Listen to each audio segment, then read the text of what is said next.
Kenapa sih udah 2026 masih banyak banget seller yang ordernya itu sepi di TikTok Shop? Padahal iklan udah, bikin konten udah, nge-live udah. Bingung? Ya bingung juga sih. Nah, sebenarnya gini, kalau lu ngelakuin itu semua, lu terlalu banyak fokus ke fitur yang dikeluarin sama platform. Gitu kan. Padahal banyak faktor lain yang bikin produk yang lu jual tuh nggak laku. Jadi bukan mungkin cuma karena lu jalan iklan pasti rame, lu udah konten pasti rame, enggak juga, gitu kan. Apa aja penyebabnya? Nah ini bakal gue bahas secara detail. Pertama, kalau barang lu udah sepi padahal lu ngelakuin banyak hal. Masalah pertama biasanya ada di penawaran dan harga. Maksudnya gimana? Pertama, lu cek deh, produk lu punya nggak alasan yang kuat buat dibeli? Kalau produk lu aja nggak punya alasan yang kuat buat dibeli, alias sama-sama aja, nggak ada perbedaan, lah kenapa orang harus beli produk yang lu jual? Ya kan? Karena kan gini, orang kalau mau beli barang, ya ibaratnya ya harus ada alasan belinya dong. Nah, banyak seller lupa hal ini. Mereka mikir, yaudah gue punya produk kok, upload aja, orang lain laku, gue juga laku dong. Nggak gitu. Yang kedua, lu lihat apakah harga lu kompetitif. Gue nggak bilang lu harus jual harga termurah, tapi kompetitif itu beda dengan lu asal nembak harga. Misalnya gue bikin baju, modalnya 10.000. Gue mau bikin perkalian 5 atau 10 kalau kata orang dulu ya. Gue jual 50.000. Bentar dulu nih, balik nomor satu. Ada nggak alasan dibelinya kalau 50.000? Produk serupanya berapa? Terlalu jauh nggak? Ada nggak perbedaannya? Kalau nggak ada ya lu nggak jadi nggak masuk akal buat dijual harga segitu. Kebayang nggak? Jadi kompetitif itu bukan berarti harus termurah, tapi harus masuk akal di otak buyer. Apalagi kalau misalnya gini, lu pakai gambar yang sama, judul yang sama, deskripsi yang sama dengan orang lain dan lu lebih mahal 2 kali lipat tanpa ada ulasan atau apapun yang menguatkan, fix bayar ninggalin. Ya, gua tahu sih, memang biaya operasional tuh naik kalau di TikTok per Juni 2026 ya, banyak aturan baru di mana ada biaya retur, komisinya naik gitu kan. Tapi bukan berarti itu bikin harga lu jadi sampai 2 kali lipat gitu loh. Itu yang harus kita pertimbangkan. Yang kedua, masalah utama lu biasanya muncul juga di konten dan discovery. Maksudnya apa? Konten yang lu bikin itu cuma jualan, bukan discovery. Padahal algoritma TikTok 2026 itu suka konten yang bikin orang betah scroll dan engage. Ada value-nya, ada storytelling-nya, ada problem solution-nya. Bukan konten yang beli sekarang bro. Ini baju putih bagus banget, beli sekarang bro. Kalau konten lo masih terlalu banyak hard selling, reach dan conversion-nya itu ikutan turun. Yang kelima, bisa juga karena konten lo kurang maksimalin live streaming. Jadi live, ya memang sih, ini salah satu mesin order yang paling kuat ya di TikTok Shop.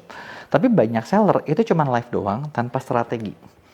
Jadi nggak ada demo produk yang jelas, nggak interaktif, nggak ada flash sale, ya jadinya ya gimana mau laku, bener nggak? Karena ya lu ceritanya nggak ada gitu kan. Tetap aja lu perlu gabungin, tapi nggak bisa hard selling banget. Memang harus ada story-nya. Dan berikutnya, lu nggak bikin konten yang bikin orang tuh pengen tahu lebih banyak. Jadi konten lu kayak, ya udah sih, lu udah over description sih, udah menjelaskan banget sih, tanpa ada penasarannya, tanpa bikin orang kepikiran kalau gue punya rasanya gimana ya. Nah, ini nih yang harus dimunculin. Nah, itu bakal bikin orang tertarik lebih lanjut. Gitu kan. Nah, masalah ketiga, biasanya yang kejadian adalah masalah di operasional sama kepercayaan pembeli. Misalnya, fulfillment dan customer experience lu jelek. Maksudnya apa? Pengiriman lambat, chatnya lambat dibales, produk nggak sesuai deskripsi, reviewnya jelek, ratingnya tinggi. Ini bakal langsung mempengaruhi kreator health rating dan kreator nggak mau jual. Kreator nggak mau promosiin, lo makin turun. Ya, berikutnya juga ada juga di masalah di sini, social proof-nya lemah, ratingnya nggak ada, cuman ngandelin iklan. Nggak punya testimoni, nggak ada UGC, semuanya kata seller. Ya kalau gitu siapa yang mau percaya guys? Kan nggak bisa semuanya kata seller, bener nggak? Poin adanya lagi juga banyak seller yang sampai sekarang tuh cuman nggak bangun sistem, cuman kejar order. Ya bener sih, emang kita harus kejar order di awal. Tapi kalau misalnya lu order doang, nggak ada SOP chart-nya, nggak ada follow up-nya, nggak ada upsell, nggak ada cross sell, ya susah gitu kan. Nah, jadi sebenarnya harus ngapain nih? Biar jualan tuh bisa beneran laku di TikTok, nggak cuma jalanin live doang. Yang bisa dilakuin adalah pertama mulai dari masalah pertama. Pertama adalah coba lu riset deh. Produk lu udah sekuat apa? Udah punya alasan beli belum? Bisa nggak kalau nggak ada kita ciptain alasan belinya? Gitu. Jadi kayak gue pernah cerita ya tentang riset produk. Ada video gue bahas tentang gimana caranya biar nggak jual perang harga. Kalau lu penasaran lo bisa lihat video gue yang ini. Di sini gue ngebahas tentang dimana kita sampai lagi bikin satu divisi buat ngerisetin alasan pembeli dan meningkatkan performa CTR produk. Dan itu terbukti ya cukup efektif sih. gitu. Maka dari itu, lu perlu bikin nih, dari masalah satu kuatnya nih, produknya ada alasan beli nggak? Harganya kompetitif nggak? Karena kalau nggak kompetitif ya percuma gitu loh. Memang sih, misalnya kalau lu kerja sama kayak agensi kayak kita, kita bisa bantuin. Dan mungkin banyak agensi lain bahkan nggak mikirin ke situ, cuma mikirin yang penting bikin konten aja yang banyak gitu. Karena gue lihat sampai sekarang masih banyak kayak gitu. Sedangkan kita udah mulai fokus ke gimana caranya produk tersebut ngejual gitu. Dan itu terbukti berhasil. Tapi kan tetap aja kalau misalnya sebagus-bagusnya kita bikin, beda sama lu yang bikin produknya yang bikin. Karena kita cuma bisa ngelihat yang udah ada. Lu mungkin bisa bikin produk yang lebih mudah lagi dipasarin. Gitu kan. Nah, masalah kedua, intinya masalah di marketing dan traffic. Nah, lu harus bisa manfaatin semua traffic dan lu harus bisa bikin story. Karena dengan story ini, itu bakal lebih gampang ngejual.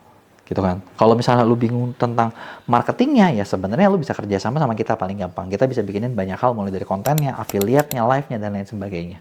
Masalah ketiga, di customer experience. Nah, ini lu harus benar-benar bisa perbaiki. Gimana caranya biar orang tuh nggak retur dan komplain. Karena kalau pelayanan lu bagus, ya pembeli lu puas, mereka kan bakal lebih gampang. Buat kerjasamanya, buat jualannya, buat beli laginya, dan lain sebagainya. Dan terakhir menurut gue adalah lu mulai bangun sistem. Biar apa yang udah lu bangun, itu nggak hilang dalam semalam. Bener nggak? Nah, kurang lebih itu materi sharing gue hari ini. Kalau ada yang mau ditanyain, lu tulis di kolom komen, bakal gue jawab di Q&A. Jangan lupa buat like dan share. Kalian udah capek-capek live, view-nya rame, tapi yang beli dikit. Budgetnya boros, ROI-nya rendah. Tenang, di video ini gue mau kasih beberapa tips yang efektif dan kita sering terapin juga di MEA gitu kan, dan terbukti bisa bikin iklan GMV Max Live lu itu jauh lebih tinggi dari rata-rata. Dan ini gue bukan cuma ngomong doang nih, gue mau kasih lihat emang di MEA tuh ketika ngerjain GMV Max Live hasilnya bisa berapa sih. Nih, lu lihat deh nih beberapa hasil-hasilnya. Nah, udah lihat kan? Jadi gue bukan ngomong katanya nih, dan ini bukan editan guys. Ini adalah hasil GMV Max Live yang kita kerjain di MEA gitu kan, dari berbagai klien, berbagai kategori. Kalau lu lihat yang kategori elektronik, ngeri memang, bisa sampai ada yang ratusan kali. Padahal kalau lu set iklan cuma 20 kan. Nah, ada sebenarnya caranya biar bisa lebih tinggi. Tapi gue bakal bilang fair ya. Cara ini bukan berarti kalau lu toko baru bisa langsung segitu ya. Tapi memang ada cara-caranya, ada hal-halnya. Tapi tenang, gue bagiin di sini. Tenang ya. Sebelumnya, gue bakal bilang dulu nih, untuk dapetin hasil paling baik, ya. TikTok Ads itu lu harus tahu dia tuh punya dua jenis Ads Manager. Ada yang, kalau istilah TikToknya ya, ada yang SMB, Small Medium Businesses. Artinya buat yang kecil-kecil, ya kalau lu punya pakai yang itulah Ads Manager ya. Yang ini ya bisa sih, tapi maksud gue jarang melihat yang tembus rekor pakai yang ini. Yang kedua, ada yang corporate. Nah, ini nih, mainan kita di sini. Kalau lu mau gede di sini. Karena gue bakal bilang fair, yang di sini nggak tahu kenapa memang banyak ketidakadilan. Hasilnya performanya memang lebih bagus. Sekarang gini pertanyaannya, gue pasti kalau ngomong gini, lu pasti bilang, oh belum apa-apa, gue udah nggak bisa nih. Bukan gitu, gue mau kasih tahu dulu, karena memang mesinnya beda cuy. Mesinnya beda gitu ya. Tapi tenang, kalau lu nggak punya yang corporate, ya lu bisa kerja sama kita di MEA. Kita bisa bukain yang corporate buat lu. Jadi lu punya. Mau buka sendiri bisa nggak? Bisa.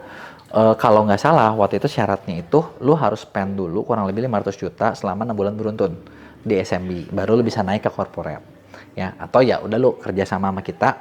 Kerja sama kita tuh bukan berarti kita yang ngerjain lo ya. Bisa jadi lo yang ngerjain pun nggak masalah. Jadi ini tuh bener-bener kayak kita minjemin akun. Oke guys, kita minjemin akun. Lo mau pakai bisa gitu kan. Kalau lo mau, lo boleh tanyain. Tapi atau gini, lo kalau bentar lah gue nggak mau kayak gitu, gue ceritain dulu deh caranya. Oke, santai aja, ya. Nah, jadi pertama yang gue mau bahas adalah kenapa sih iklan GMV Max lu boros. Gue sering banget lihat komentar tuh kayak gitu. Banyak yang bilang udah bayar iklan, trafficnya rame, tapi produknya lakunya dikit gitu kan. Itu pasti nggak enak. Dan kadang lu bingung gimana, padahal lu udah ngikutin semua prinsip marketingnya. Lu udah tanya AI, lu udah tanya kemana-mana, lu udah lihat semua YouTube, dan kayaknya useless gitu kan. Bener nggak? Dan ngerasa atau nggak ngerasa ya iklan atau nggak iklan sama-sama aja, sama-sama sepi gitu kan. Nah, biar dapetin terang, gue mau kasih pemahaman dulu tentang iklan GMV Max Live dan kenapa jadi boros. Jadi singkatnya adalah, GMV Max Live ini itu iklan yang dijalanin otomatis, pakai AI, yang dioptimasi dengan tujuan mendatangkan traffic ke live kalian. Kenapa jatuhnya jadi boros? Karena gini, satu, dia tuh nyari traffic guys. Traffic tuh ada dua macam ya. Ingat ya, traffic nih, calon penonton ya. Ada orang yang memang suka nontonin live, yang suka mau beli. Kalau GMV Max Live, jadi algoritmanya biasa bekerjanya kayak gini. Dia tuh bakal ngebaca data dari semua performa produk kalian yang lain. Dari video lu, dari akun lu, siapa yang komen, siapa yang lihat, siapa yang tertarik, bener nggak?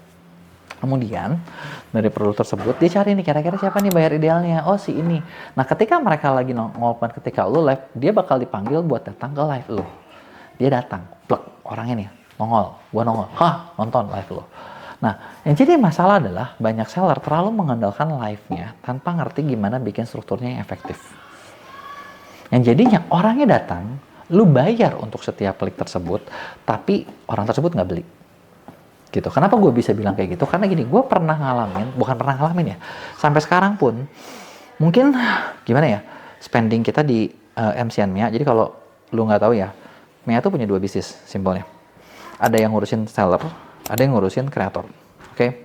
Di ngurusin seller, kita jalan ya kan banyak seller nih, yang itu kita yang ngurusin. Nah, tapi kita juga punya kreator, yang top-top kreatornya termasuk selebriti, yang kita pun urusin juga. Ketika mereka live, nyariin pembeli ideal dan lain sebagainya. Produk yang dikerjain adalah produk-produk brand gede.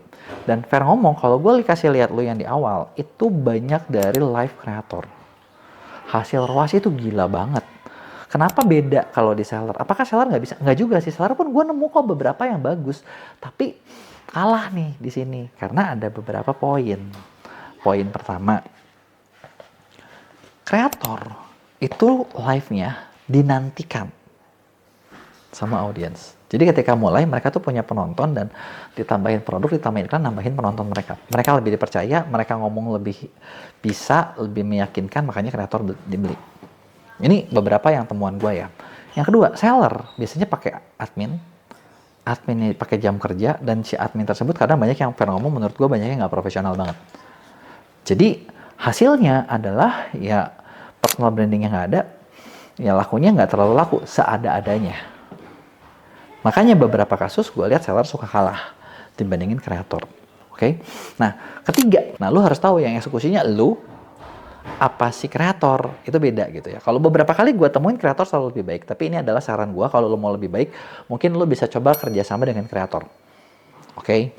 Dan buat kreator memang sih gue tahu lu keluar biaya admin lebih ya. Bukan admin sih, komisi. Tapi kan lu dapat omset lebih gede. Gitu kan. Dan sebenarnya kalaupun lu mau, kita di Mia punya banyak kreator yang bisa bantuin lu. Live-nya kita kelolain, jadi lu bener-bener cuma keluar budget iklan doang sama komisi, itu lebih untung. Tapi ya tergantung ya, produkku masuk nggak di kreator, gua nggak berani janji semua diterima. Itu bisa, tapi udah terbukti bagus gitu ya. Nah, terus gimana kalau misalnya lu nggak mau pakai itu gitu, atau oke, gue udah coba nih, tapi gue pengen ningkatin yang reguler juga, bisa nggak kok? Bisa juga. Nah, sekarang kalau misalnya lu mau pakai yang reguler, mau pakai tim lu, mau pakai lu yang live tanpa pakai kreator, apa yang harus dilakuin biar eksekusinya bagus? Kan itu pertanyaannya, bener nggak? Ya, pertama, kalau untuk di settingan iklan, lo harus ingat beberapa poin penting ini. Ya, ingat poin-poin penting gue. Yang pertama, ketika pemilihan ROAS, kan pertama ketika nyanyi live tuh ada pilih ROAS tuh. Biasanya kita pasti pengen ROAS tinggi banget, ujung-ujungnya nggak ada yang datang. Oke, nggak ada yang nonton, nggak spend, nggak jalan. Tapi kalau misalnya lo langsung ROASnya kecil, penontonnya banyak tapi nggak beli, benar nggak? Ya kan, itu poinnya. Jadi sebenarnya idealnya berapa sih gitu pemilihan ROAS? Ini adalah metrik-metrik pentingnya. 1, lo boleh pilih ROAS menurut gue di awal mendekati standar benchmark industri dulu. Benchmark industri itu berapa sih ya? Ada yang 3, ada yang 4, ada yang 5. Lo lihat deh standar dari TikToknya, lo boleh cobain aja. Kalau gitu gue rugi dong kok. Bentar, sabar. Gue tahu lo nggak pengen segitu. Dan kayaknya lo buang waktu nonton video gue, goblok banget lo buang waktu lama cuman buat gue ngomong begitu. Enggak. Yang lo harus ngerti adalah GMV Max Live itu bukan kayak iklan video yang lo jalan sekali lo tinggalin. Enggak. Makanya untuk kalau kita di Mea, orang kerja sama brand, kerja sama kreator kita nggak pernah mau brand yang setting itu iklan. Kenapa? Biasanya brand setting lo tinggalin. Udah tinggalin, kagak spend. Kita buang waktu. Kita yang biasanya mantengin. Terus ngapain? Yang operational ads itu wajib standby sepanjang live. Jadi live-nya berapa? 10 jam, standby lu 10 jam. 12 jam, standby lu 12 jam. Itu yang kita pakai di Mia tuh kayak gitu. Makanya gue bilang kan kalau lu kerja sama kita untung banget tuh. Dipantengin terus iklannya gitu ya. Nah, pertama budget, tadi gue bilang budget lu setting budget lu harus cukup lumayan. Kedua, lu setting ROAS-nya pertamanya di industri, itu berapa lama? Itu lu cuman setting kurang lebih 5 menit sampai 10 menit. Sambil itu harus diliatin. Yang nge-ads wajib ngeliatin si yang nge-live jalan. Kenapa? Begitu penontonnya udah spike, udah tinggi, udah oke, turunin langsung ROAS. ROAS-nya turunin supaya apa? Kalau enggak, lu bakal habis budgetnya terlalu cepet. Jadi ROAS-nya turun bertahap langsung. ROAS-nya naik bertahap.